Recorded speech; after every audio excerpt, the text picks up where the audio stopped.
Thanks for watching this episode of Angry Video Game Nerd on Mortal Kombat ripoffs, but you know what's not a ripoff is Raycon's everyday E25 earbuds. Raycon has some of the best wireless earbuds on the market. They're high-tech with seamless Bluetooth pairing, 6 hours of playtime that charge up to 4 times in their compact carrying case. They look stylish, fitting in your ear snugly and also matching your style snugly. And clearly, they sound clear, which really matters to a music lover like me. Speaking of music, the company was co-created by R&B singer Ray J and worn by people like Mike Tyson. With Raycon's bass enhancement and noise isolation, you'll feel like you're in the ring with Iron Mike himself when watching Punch-Out gameplay videos, or when listening to his diss track, If You Show Up. If you show up, it's going down. And lastly, they're affordable, starting at half the price of those other premium earbuds. And now, they're even more affordable. When you click my link in the description below, you'll get 15% off your Raycon order. Visit buyraycon.com/cinemassacre. That's buyraycon.com/cinemassacre.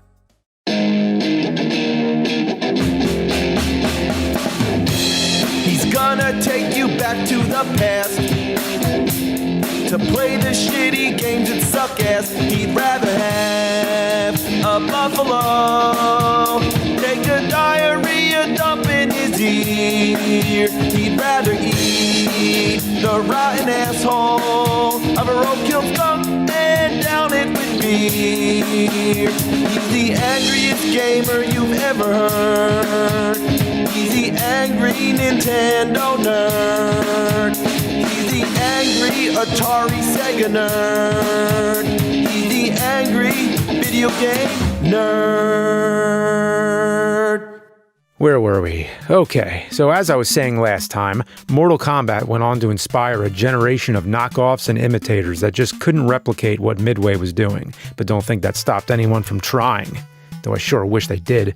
Companies hungry for that sweet, blood-stained Mortal Kombat money went to cash in on the phenomenon, and the first to take a stab at it was Incredible Technologies with their game Time Killers.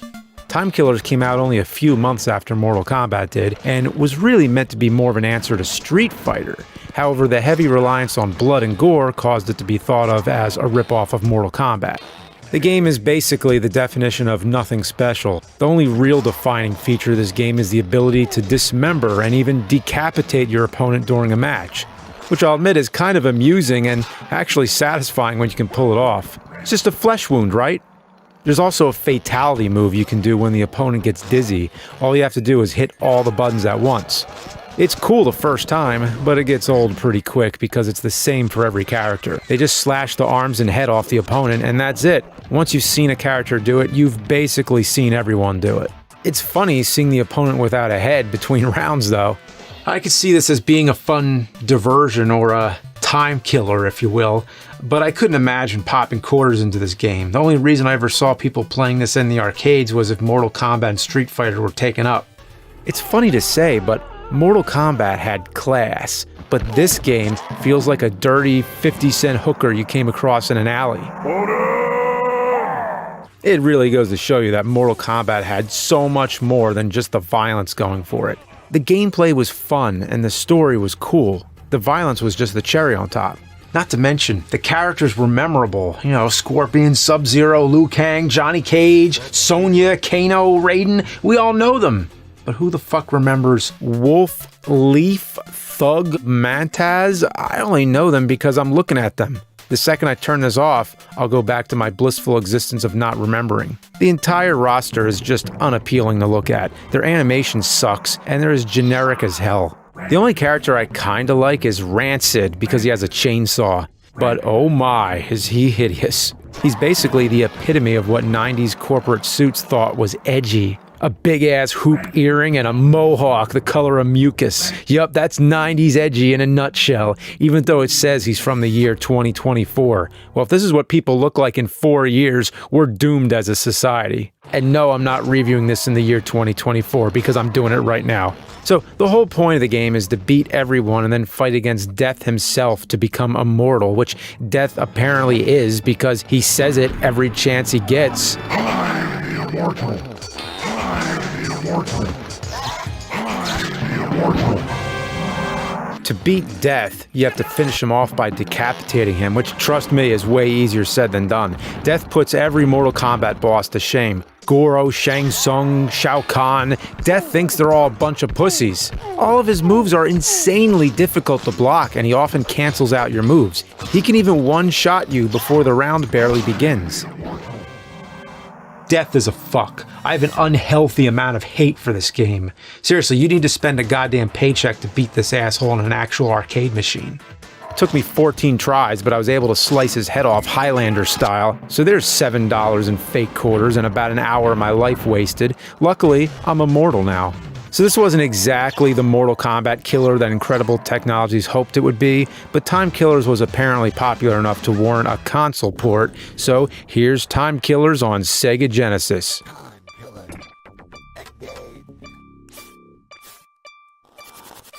Oh, those graphics. You gotta be kidding me. Okay, so this game came out in '96. I mean, what's the point? There were Genesis games in '89 that looked better than this. This could pass as an NES or Master System game. Look at this. Matrix doesn't even have a face. She doesn't have a face. The sound is god-awful too. All the characters sound like they're being strangled. And the music sounds like the London Symphony Orchestra if they replaced their instruments with diseased roosters.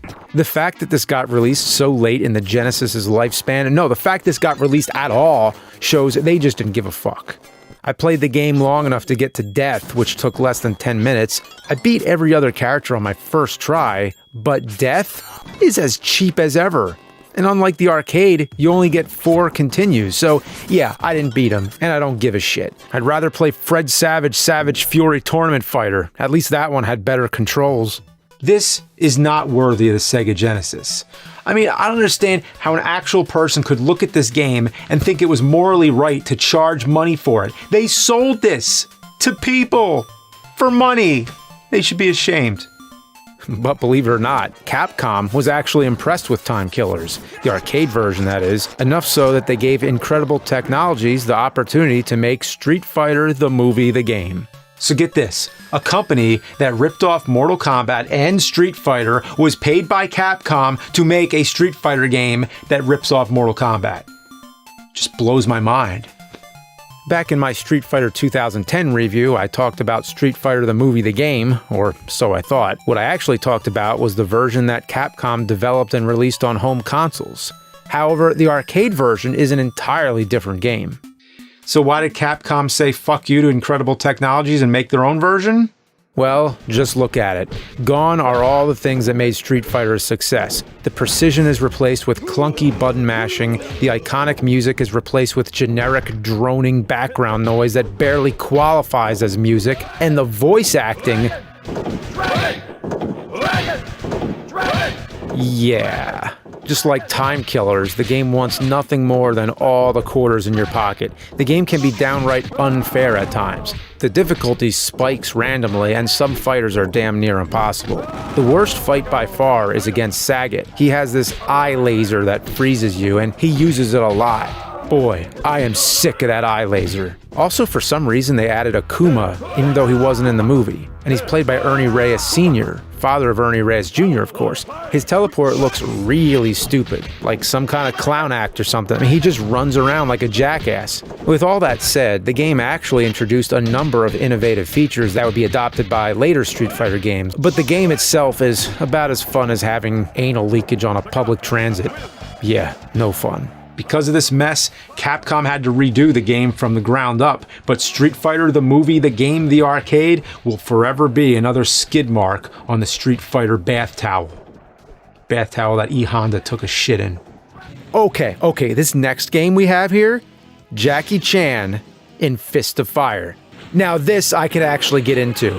It's a Mortal Kombat ripoff with Jackie Chan. Oh, I don't care if the game sucks or not. It's Jackie fucking Chan in a Mortal Kombat style fighting game. All right. This is actually an update of a game called Jackie Chan the Kung Fu Master. In that version, Jackie Chan's a boss character and isn't playable though. But in Fist of Fire, you get not 1, not 2, but 3 versions of Jackie Chan to play as. This game is ass.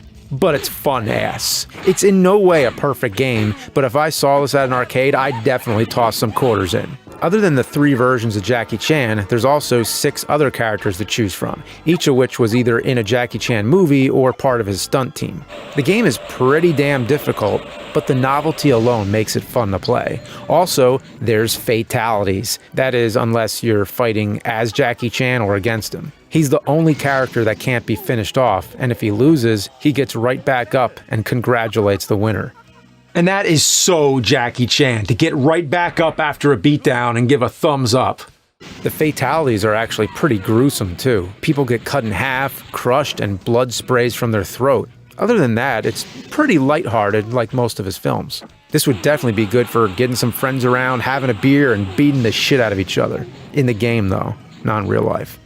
Overall, a fun diversion. It was good to cleanse the palate from all the diarrhea we've been gargling. But don't worry, from here on out, you're gonna see some serious shit. Here it is. Tattoo Assassins. Now, we're really getting into it. This is possibly the most notorious of all the Mortal Kombat ripoffs, and the crazy thing is it was never actually released. The game was developed by Data East Pinball, a company that, well, get this, only made pinball games. Who would have thought? But what's even crazier, it was created by Bob Gale, the writer of Back to the Future. Yeah, I don't even know what to think of this. A Mortal Kombat ripoff developed by a pinball company, created by the writer of Back to the Future? Is this real life? The story centers around this guy in a diaper and his magic ink that gives people powers. Only certain people can handle the ink, while others turn into hideous mutants. An evil guy named Colden steals the ink and decides to make an army of mutants to take over the world, and you have to stop him. There's 9 extremely generic characters to choose from, all with their own unique marketing logo and backstory. Honestly though, I haven't read any of them because I can't stop staring at their faces. The eyes are drawn on most of them. Some look okay, I guess, but others have these weird googly eyes that are staring off to the side. The best is AC Current with the goofiest smile I've ever seen. So what really makes Tattoo Assassins stand out from all other fighting games is the amount of fatalities. Yeah, they really cut no corners with this one. I mean, this has more fatalities than any other game. You know how many? 2,196. Wow, I don't know, guys. You think maybe? Do you think that's enough fatalities?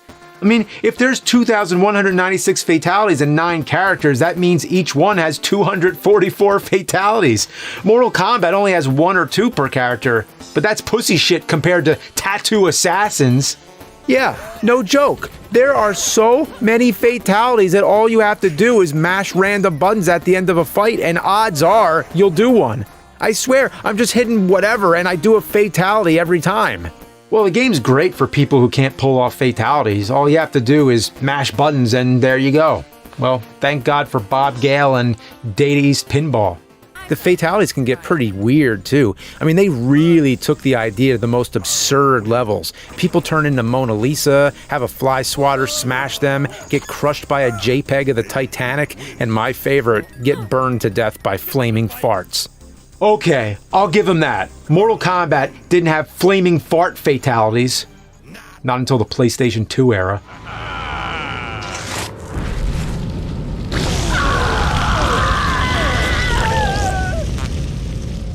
They even threw in some amusing nods to Data East and Back to the Future. You can have a DeLorean run your opponent over or crush them with this burger time thing. The weirdest one I've seen, you fart out a turkey and it splits into more turkeys that bounce you and the opponent all over the place. I don't know what they were on. I mean, possibly, maybe drugs? There's even a nudality. No joke. This was always a rumor about the original Mortal Kombat, but Tattoo Assassins actually went and did it. While Tattoo Assassins goes above and beyond in the fatality department, it completely took it up the ass on gameplay. I feel like no matter who I play as, my hits barely connect. That is, unless I play as Carla. She's basically a mixture of Sub-Zero and figure skater Nancy Kerrigan. With her, I can pretty much fuck up everyone in the game. Even the boss characters are pretty easy, and let me tell you about the bosses. Before you fight the main guy, Colden, you have to fight his 3 mutant warriors. First is Rhina, a rhino woman who moves super fast. She's pretty easy. In fact, sometimes she won't do shit and just stands there. Second, you fight DK. Get it, like DK, because he's a zombie? I'm pretty sure he's just one of the guys at the Data East pinball office in a Party City zombie costume. And last, there's Prism, a crystal skeleton guy who dies in 4 hits. Seriously, you just jump kick him 4 times and he explodes. I don't know if that was on purpose, but it is what it is. Colden is just a cheap final boss. If he wins, he stabs you with his Freddy Krueger glove. But if Carla wins, he explodes spectacularly and she goes to Disneyland. I like how they just photoshopped some Mickey Mouse ears on the only picture they had of her. So there's Tattoo Assassins. Sadly, Data East Pinball's no more, but I think they'd be proud to know that their game that never got to see a wide release ended up gaining a bit of a cult following years later. So this brings me to our last game, and for this one we're taking a detour away from the arcades and digging out the old 3DO. And this one also happens to be one of the worst fighting games I've ever played, Shadow War Succession. Now, before I show you this, I need you to keep in mind, this is a real game. This was released on home consoles. The first thing you get is this cutscene of a helicopter flying past the Statue of Liberty, which is piss yellow for some reason. And how'd they screw that up? Because the helicopter's green. So it's not like they couldn't make it the right color. Also, listen to that music. This was on the 3DO, a CD-based console, and the music sounds like it was made by someone fucking a Casio. So then the helicopter flies up to a building where a terrible 3D model is standing and begins to shoot into it at 1 frame per second. Turns out this was a hit on Kincaid Storm, a billionaire and leader of the evil organization SHADOW, Shadow, which stands for Syndicate of Hate, Anarchy, Destruction, and Organized Warfare. But it should stand for Shitty Heap of Ass Doused in Orangutan Whiz. Good lord, look at that select screen. Look at those characters. Anvil, Carlos, or is it Carlo 3? I mean, holy shit, I know I called the characters in Time Killers and Tattoo Assassins generic, but for fuck's sake, this game changes the meaning. I don't even think generic covers it. Alright, let's see, this game is a bitch to play and it sucks. There should be a new, stronger word for shitty games like these, like a bitch sucky or suck bitch. This game's a suck bitch. So, surprise, Shadow War Succession has absolutely no redeeming factors. The control is basically non-existent. You could throw the controller across the room and piss on it and get the same result as actually trying to play it normally. The sound is an auditory anus fisting. Also, the voice acting is hilarious.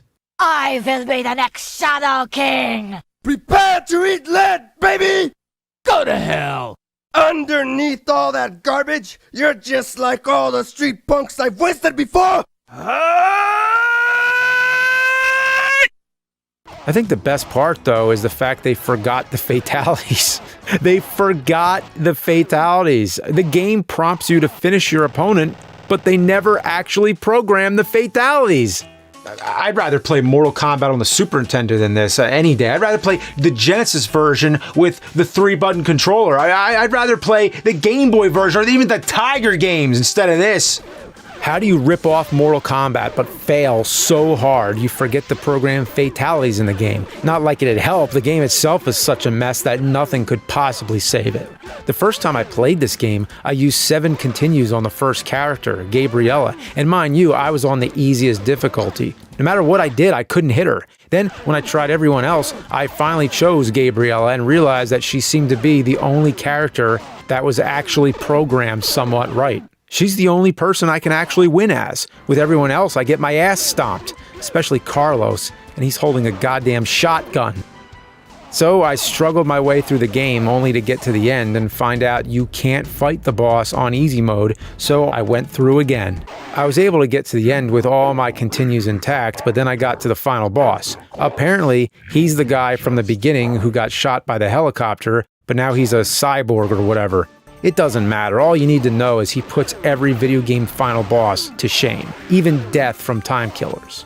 On top of the controls not working most of the time, he's cheap as fuck. He constantly spams projectiles, takes less damage than normal characters, and has a spin move that's the thing nightmares come from. Once he uses it, you're pretty much fucked, because then he just beats the ever-loving shit out of you in the corner. So here we go. I blew 8 continues and this is my last one. It's do or die. I've come this far and I can't bear the idea of playing this one more minute. And he destroys me. Game over.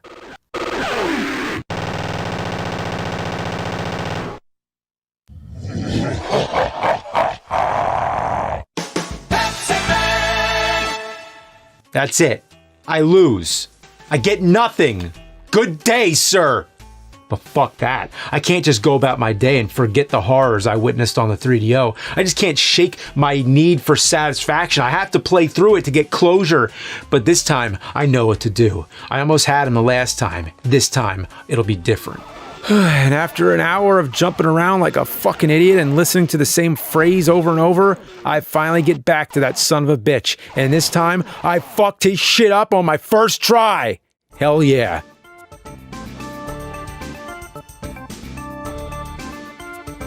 Well, that's the ending.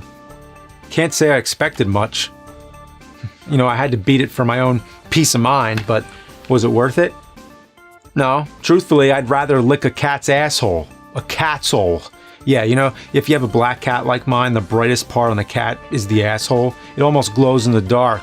When he runs down the basement, it looks like a white dot bouncing down the steps. Cat's hole. Looks like a broken off banana. But before I start elaborating further on cat's holes, I better come up with an ending. Unfortunately, I got nothing. So, I'll just have to rip off some previous AVGN episodes.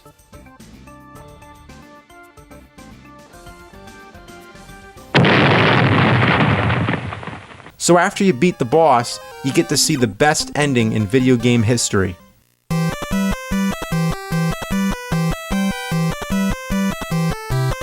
What a piece of shit. Pickle. You're easier to beat in real life than you are in that fucking game, you no good piece of...